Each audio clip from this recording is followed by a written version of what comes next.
Audenay, Saint-Éloi, haïtien, vivant à Montréal. Et je suis un vieux d'ici, parce que j'ai étudié ici, j'ai étudié à l'Université Laval. Donc ici, je me suis fait des amis.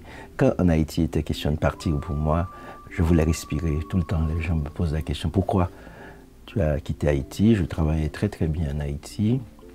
J'étais écrivain en Haïti, j'avais une maison d'édition en Haïti. Et puis, je choisis le lieu où j'avais le plus d'amis. Et il se trouve que le lieu où j'avais le plus d'amis, c'était ici. Et puis aussi la question de la langue. Donc je pense que d'Haïti à Québec, j'ai eu l'impression d'ouvrir la fenêtre et de traverser chez le voisin. En fait, ce qui est fondamental, c'est qu'il y a avant moi tout un héritage. L'héritage que j'assume, et je n'ai fait que passer cet héritage-là à d'autres.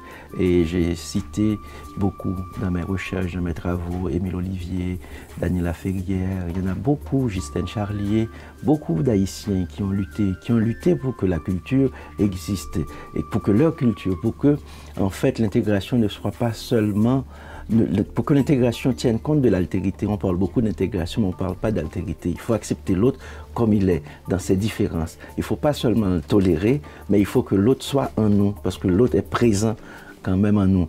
Donc, pour ma part, ma contribution, elle était... J'ai trouvé ici une littérature, c'est la première fois dans l'histoire qu'on trouve dans un pays qui a tout accueilli les signes et les symboles d'une autre culture. J'ai trouvé ici une littérature haïtiano-québécoise. Donc c'était extrêmement fort. J'ai commencé par travailler au Syndicat, c'est une maison d'édition haïtienne et qui faisait déjà le pont entre ces deux cultures. Donc. Et dans l'histoire de la littérature québécoise, il y a une histoire de la littérature haïtienne. Donc c'est normal qu'il y ait cette confluence entre les deux imaginaires, entre les deux cultures. Et je pense que c'est intéressant de tenir compte qu'en terre d'Amérique, il y a deux grands peuples d'Amérique qui se sont mis ensemble pour penser le monde, et c'est Haïti et le Québec.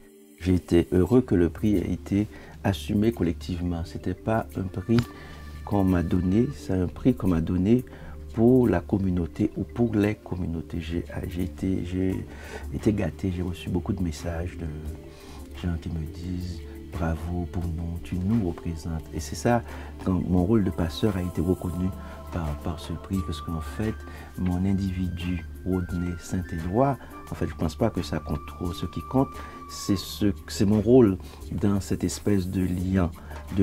Et Charles Biddle, pour moi, c'est l'idée de l'altérité. C'est comment être de manière égale, comment être avec l'autre, comment être dans un pays d'accueil et amener sa pierre, ne pas se confondre avec tout ce qui se passe, mais apporter, que ce soit un petit grain de sable, mais apporter sa pierre à la construction de l'édifice culturel. Et quand je suis arrivé ici, j'apprends un certain nombre de choses, mais j'ai dit aussi aux Québécois, voici ce que je suis. Et je pense qu'il résulte de cette conversation, de ce dialogue, quelque chose qui s'appelle la diversité, qui s'appelle l'interculturalité. Et Charles Biddle nous rappelle que c'est nécessaire de tendre la main à l'autre et d'être ensemble dans ce chemin. Je pense qu'il faut redéfinir peut-être la culture, éviter la marchandisation de la culture, et à savoir que la culture c'est pour tous. Et pour tous, c'est pas un vain mot, c'est-à-dire qu'il faut avoir accès à la citoyenneté, une citoyenneté élargie. Et s'il faut éviter l'exclusion, moi je viens d'un pays d'exclusion, d'un pays de ségrégation. Donc si le Québec veut être un pays de grande dignité, un pays qui offre sa chance à tous les citoyens, il faut que ça passe nécessairement par la culture. Et quand je dis culture, je dis la manière de se transformer, la manière de regarder la nature, mais en même temps de comprendre cette nature-là. Parce que quand on comprend le monde, on peut le transformer. Et donc c'est donner la chance à n'importe quel citoyen de pouvoir comprendre le monde.